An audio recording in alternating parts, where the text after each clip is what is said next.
Donkey Kong Bonanza has one of the craziest endings I've ever seen in a video game, and that's why we have to break it down and dissect what in the world is going on with the story, its characters, and that crazy ending. And what does it mean for the entire Mario universe and also Donkey Kong's universe as well?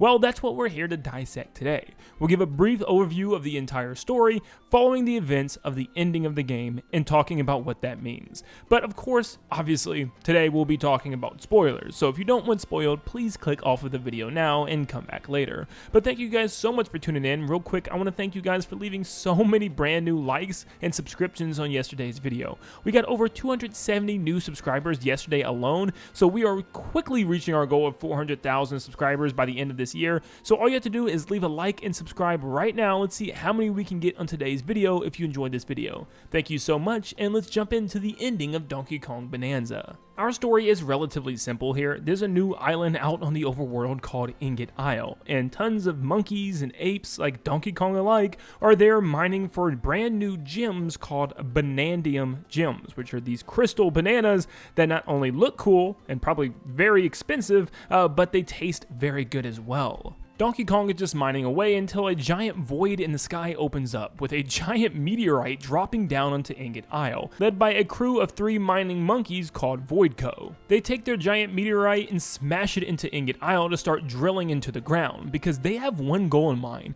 to reach the coveted Banandium root, which apparently grants the user any wish that they desire. However, falling from that giant rock falling from the sky is a little rock person. Yeah, this is Odd Rock, but we'll find out very shortly that Odd Rock isn't a rock at all. Instead, it's a little girl named Pauline. Pauline was turned into a rock and cursed by Void Kong, which is the leader and president of Voidco. In a bit of loading screen information we actually get, it talks about Void Kong and his mining company struggling until he found and exploited the Banandium root's golden tendrils. So it seems like Void might be one of the first to discover this Banandium root in the above ground. So the two set off on an adventure to beat Voidco to the root, which is at the core of the earth. As they go deeper and deeper into the core, they'll need the help of 5 elders, being the Kong, Zebra, Ostrich, Elephant, and Snake elders. These 5 elders help your progression towards the core a lot faster by allowing Donkey Kong to transform into a new animal respective to their kind. But Donkey and Pauline's goals are simple. They want to reach the core so that way they can grant their wish. Pauline wants to return home because she was actually kidnapped by Voidco for some reason that she just doesn't know why and brought down here.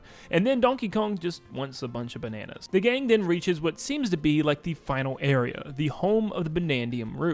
Now, on their way here, some of the elders have been telling them that the roots haven't been coming up through the earlier layers for some reason, where they used to, so they felt like something was off about the root, but warning us to be careful as we make our way down here. We then reach the Forbidden Layer, and it's called this simply due to the fact that we're not supposed to be down here. In fact, all the fractones in this entire area, which are just rock creatures, that's pretty much the entirety of their lore, seem to not want anyone down here. In fact, they all have very similar dialogue when you pass them, telling Donkey Kong and Pauline to leave immediately, that they are almost warning them in a sense of danger is up ahead. Some of the fractones even mention how the Banandium root apparently went to sleep after sealing away a great evil, which would explain the lack of roots being exposed to the upper layers. After having multiple fights with Void Kong and his crew just straight up abandons him after losing to Donkey Kong several times, leaving just Void Kong alone with the Banandium root. Void Kong states how the Banandium root is just taking a nap, and the only way to awaken it is Pauline's voice. It's the very reason why he brought her down here in the first place. You'll then have a final battle with Void Kong before knocking him out on the ground,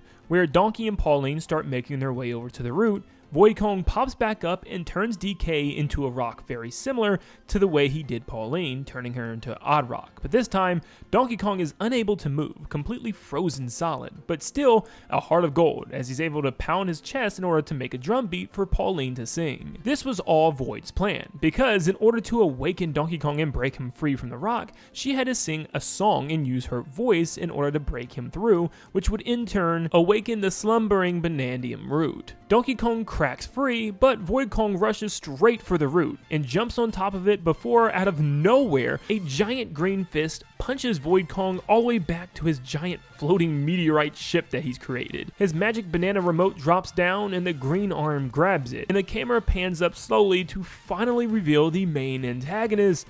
King K. Rool is back. Now there's a good chance that a lot of you might be too young to even know who this is, which kinda sucks. Now you probably know from Super Smash Bros. Ultimate, but back on the SNES, the main antagonist of the Donkey Kong Country trilogy was always King K. Rool, but just in various different forms, as a pirate and even a mad scientist. But not including spin-offs, the last mainline game that King K. Rool and the Kremlings have appeared in was Donkey Kong 64 in 1999, which was a whopping 25 years ago. So now you know why this is such a gigantic reveal for a lot of us Donkey Kong fans. We really wanted to see King K. Rool back, and he's back and better than ever in a crazy way. Not to mention there's plot reasons for this as well. King K. Rool states that he's been trapped down here with his Kremling crew, and that's why a lot of them became fossilized when they got down here. He's been down here for 25 years. I mean, at least for us. I don't know how much time has passed by in the Donkey Kong world, but it's also very strange because Cranky Kong mentions multiple times that he came down here to chase a Bananza bandit, which obviously he was alluding to King K. Rool the entire time. He also talks about how he can't understand how his crew gives him any respect, and that he checked his normal hideout and he wasn't there, and he chased down after him. So, I mean, it has to be King K. Rool. I mean, Void Kong and his crew didn't steal any bananas from Donkey Kong or Donkey Kong's hideout or stash anywhere. They just dropped down there in order to get to the Banandium route. So if King K. Rool has been missing this entire time, shouldn't that mean that Cranky was missing too, as he realized the bananas were gone? Or did he just realize the bananas were gone after so many years later? Was he not checking the thing? Like, did he just realize like 5 years later that the bananas had been missing? I think the more likely story is maybe there was some type of time gap, or maybe this game may take place before even Donkey Kong Country Returns or Tropical Freeze, as they seem to be the only two games not referenced within this one. So maybe shortly after the events of Donkey Kong Country 3, King K. Rool and his Kremling army actually stole all the bananas and took off hiding in the underground world, not even realizing what was down there at first and having no clue of the Banandium route. He just simply was taking the bananas and hiding. With him hiding deep underground within the core of the earth, it's understandable why it took Cranky so long to even track him down and find him, and I really don't even know how he was able to find him in the first place. But it seems like when King K. Rool got down here, he got stuck and imprisoned by the Banandium route for being evil, or something along those lines. We really don't know for sure, but he got imprisoned and stuck into the ground, where Banandium gems are growing around him. They're even starting to rot. You can notice from the outsides of his golden belly sticking out of the ground, which looked like the root at first.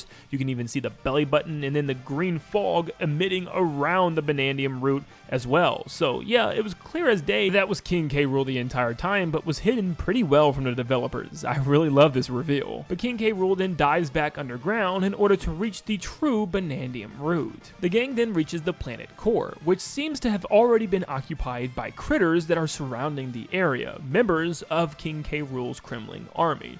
And they seem to have been worshipping him or waiting for his return, as they have built a giant monument down there for him. Digging deeper down below brings a new revelation to the table. The fossilized enemies that you've been fighting the entire time in the above layers has actually been members of the Kremling crew, but obviously now fossilized, as they've probably been down here for a very long time and some of them died off. The Batteroids were actually the vulture enemies called Neckies. The Munchoids are small crocodiles called Claptraps from the Donkey Kong Country series. The Crocoids we now know are critters. The Buzzoids are actually the bees called Zingers. And the Rolliscoids are actually the army armadillos. It's a pretty crazy revelation to find out that the enemies that we've been fighting the entire time were just fossilized versions of the entire Kremling crew. We then chase King K. Rool down to the center of the earth where the Banandium route lies. The real one, that is, this time. King K. Rool uses it for evil, and it shows as the Banandium route turns a solid brown color, starts moving around violently above K. Rool and spreading goop all over his body, giving him a Bananza transformation. Donkey Kong and Pauline must then fight a powered up K. Rool. In the fight, he even uses callbacks to past games, such as his giant Bunderbless this time around, referencing Donkey Kong Country 2's boss fight. The gang defeats King K. Rool, knocking him to the ground, and the Banandium route grants Pauline and Donkey Kong's wishes, giving Donkey Kong tons of bananas, but using those same bananas in order to lift the couple out of the core and bring Pauline back to her home world above ground. What's interesting is it shows the gang moving in a complete opposite direction in order to get to Pauline's home,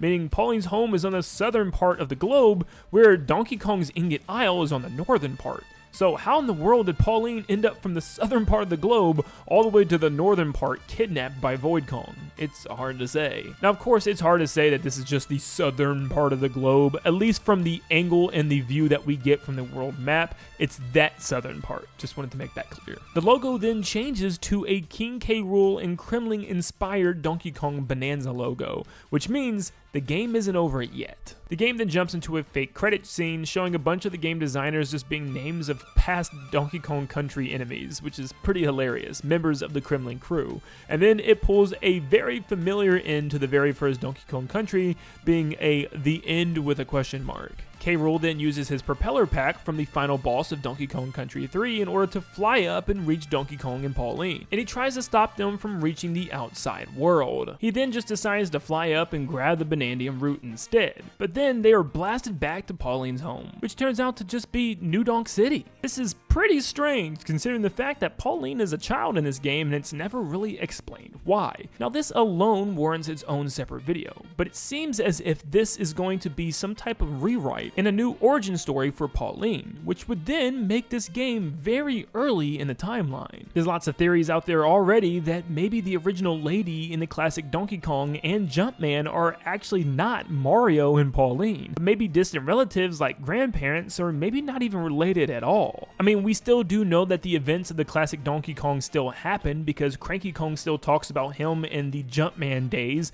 and also there's tons of posters and signs of past events as well. There's even posters for characters like Lanky Kong, Tiny Kong, and even stuff for Lady, like this sign that says Lady in the Kong. But of course there's some inconsistencies, like what's up with Mario vs. Donkey Kong? Is that series just kind of retconned? Is there a workaround with that? I mean, in Odyssey, Pauline does talk about being kidnapped by a monkey and being traumatized from this event, but maybe they can now say that monkey was Void Kong, you know, instead of Donkey Kong. So I guess they could kind of rewrite it in that way and still make it make sense. I mean, it still doesn't explain why the city itself is called New Donk City before Pauline even met Donkey Kong. And how do they even know about all these characters? I know it's Mario, you know, the world's developed as they write the games, but still, it's a little strange. Like, Pauline comes from a world with giant billboards that says Cranky Kong and Lanky Kong and DK everywhere, yet she has no clue who they are when they actually meet them down below underground. It's just all very strange to me. But King K. Rool stands on top of a giant skyscraper, which looks like the same one from New Donk City Hall from Super Mario Odyssey. But he's standing on the top like a giant Batman villain ruling Arkham City. But he uses the Banandium root to cover the entire city in like molten gold, which is very interesting because it then makes me wonder, did he just kill everybody in the city?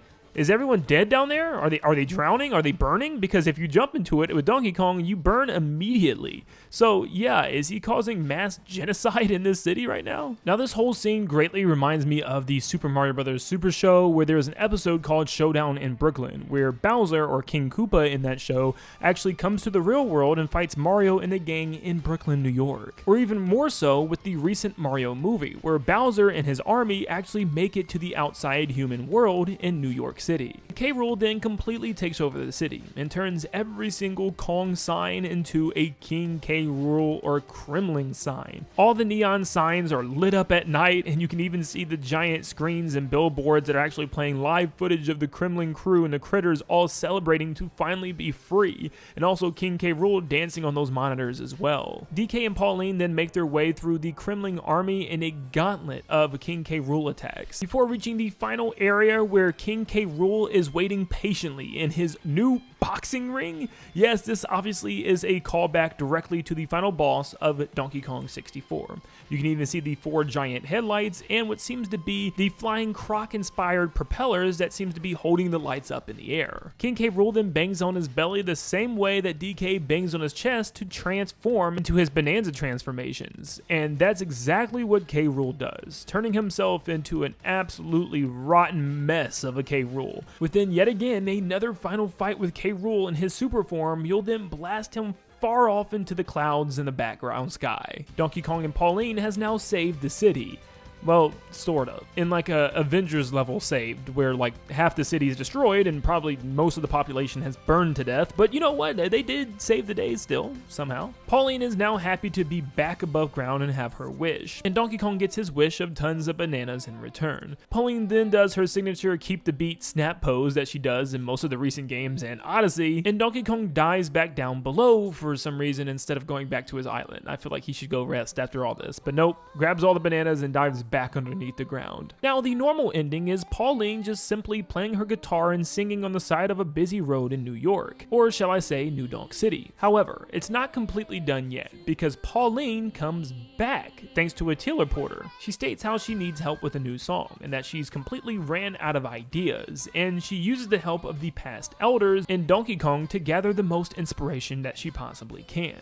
Which means going through some of the most brutal freaking levels that I've ever played in my life. Seriously, screw this level. All this for some song inspiration? But Pauline gets in her signature red dress and red hat, puts on her makeup, and gets ready for the main stage, which they then show us artwork of Donkey Kong celebrating as Pauline singing on stage in front of everybody of New Donk City, which we really don't get to hear what song she's been writing. Is it her breakthrough Heart of Gold song that we keep hearing in the credits? Because it seems like it's a tribute to Donkey Kong. There's even segments of the song that plays the Donkey Kong theme song from Donkey Kong Country. Get us so big and small, two together through it all. Heart of gold, a wish come true. And there's a segment that even sounds like it could be including chants from the elders within the song as well, which she did get inspiration from. Take a listen.